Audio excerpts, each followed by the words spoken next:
What's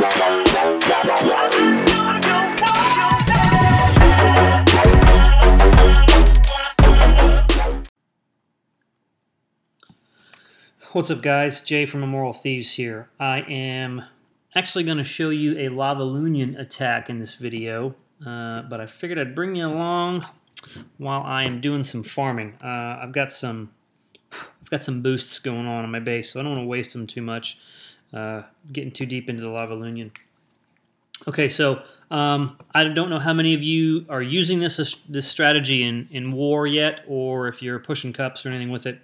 I am still learning it, so for me, it's kind of bittersweet. I've used it some, pushing cups with some amount of success. I've used it in war a couple of times, and I absolutely failed. The first couple of times I used it, I thought I had a good plan. I used it on a it's probably a weaker Town Hall 9 in this war that we're in right now. These guys don't have too many very strong bases, but I just want to show you the concept behind what I was getting at. Let me see. Is this enough?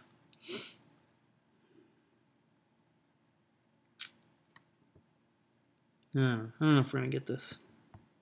Not worth it. I like dead bases. I'm a big fan of heavily loaded collectors on dead bases. If any of you saw my last, one of the last couple of videos I posted, I think it might have been the last one, that had the really big collector raid. I haven't seen anything close to that since then. I've come across a couple that are around the 400 mark for gold and elixir, but certainly nothing that was up in the 600s like I had on that one. All right, well this isn't happening. So let's check out this war base that I was talking about. Okay, so we had already seen one attack on this base, so I knew that there was just clan castle troops, and I'm sorry, that I knew that in the clan castle there were some wizards. They had max like 5 or 6 max wizards and archers or whatever. But what I want to show you, what I want to point out here is, okay, so the air defenses, right? I have level 2 hounds, so I've got level 6, level 6, level 6, and level 5, and they're not centralized, and they are only covering some of the defenses, right? So you see this one is only covering these. This one kind of reaches out to these 3.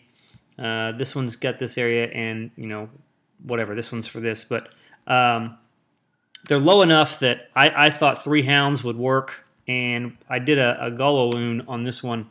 So he's only got a level 1 Archer Queen. So I brought my Golem in and a few wizards and my Archer Queen from this direction, and I figured I could get this one, and I wasn't sure. I thought maybe I'll get lucky and take out this air defense. So I figured worst case I'm going to be dealing with the level 5 and the 2 level 6s. I don't have my Barbarian King, so that's why I was banking on at least one of these going down, maybe 2, and that's a low level queen. That's only level 1, so not too bad at all. What I failed to consider was this gold storage right here and the amount of hit points that has.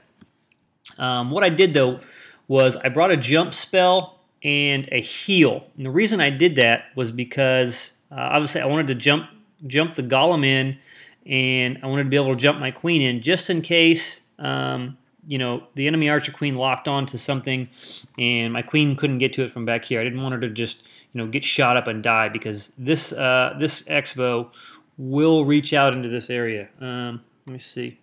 Okay, so once she would have gotten through that wall, she would be getting chewed up. So I figured it was more important to get at least that 1 air defense down than have 3 hounds going after 4 air defenses. And I think it was actually a smart choice.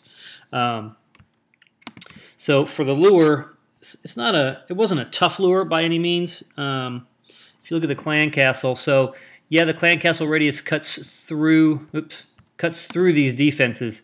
But what I did was I sent 3 balloons in on this archer tower, and I figured the pathing would take them down here. Well, obviously, if they're moving inside of your clan castle radius, that's going to draw the troops. And it sure enough did. And it also took down, 1 defense that could target the balloons. So draw the clan castle out.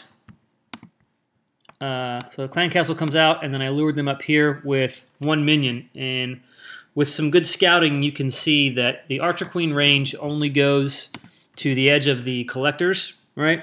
The air defense also cuts through that collector, and my wizard tower only reaches part of it, and so does the archer tower, right?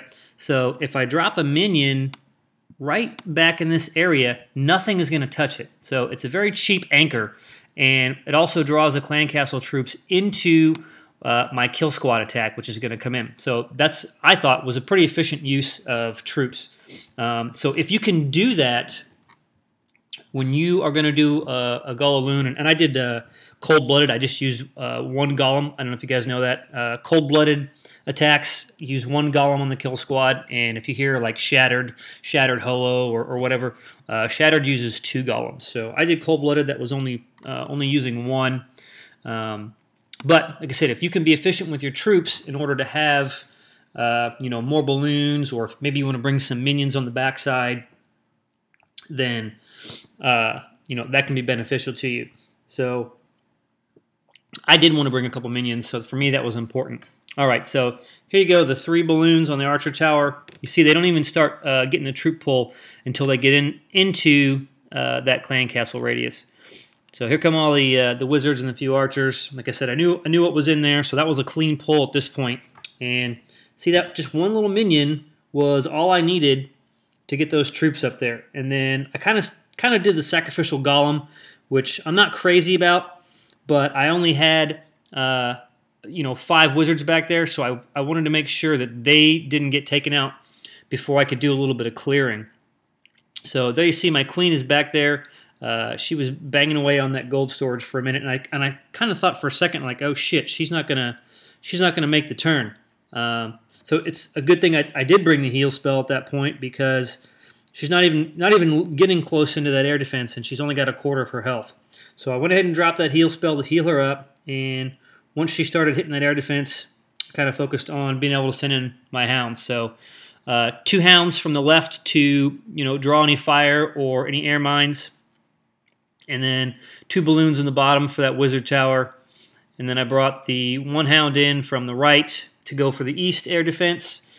And then strategic placement of the balloons, I'd usually do a couple for each defense they would be going after. Rage over the top of the air defenses to get the balloons in while the hounds are there. You see 2 of the 3 hounds are still up. The first one just popped. And once that top air defense started targeting my other balloons, I went ahead and dropped the ones in the top defenses. I actually had a few left over, and I was going to wait, but I tried to bring them in from various angles on that last crossbow, just in case there was any other air traps. As you can see there was a seeking air mine. These skeletons are pretty annoying. So my last hound didn't even pop. So probably a good thing that I brought a few extra minions along. You see I dropped them along the bottom, a couple along the bottom here, sprinkled around, just to make sure that I got everything.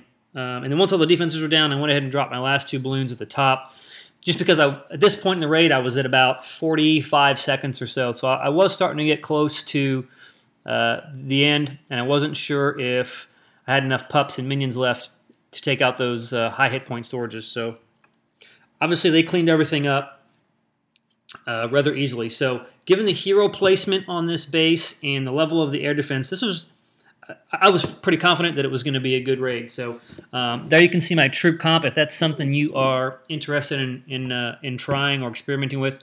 Obviously it's going to be base dependent, but something around this range, between 2 and 4 hounds, depending on the air defense level, and then what you bring for your kill squad is up to you. If I would have had my Barbarian King, I might not even have brought any wizards. I might have just sent the Barbarian King in and the Archer Queen to take out the enemy Archer Queen, and then those air defenses. So again, it's going to be base dependent, but this was just the first successful war attack that I had with it, and I just wanted to share that with you guys. So if you've got any comments on that attack strategy, good or bad, that's fine. Go ahead and share them below. I'm going to try to do some more videos on LaLoon in the future. just because I know that it is such a powerful attack strategy when used on the right base. So thank you for all the likes and subscribes, you guys. I do appreciate it, and I'll try to get some more videos out. Thanks. Yeah.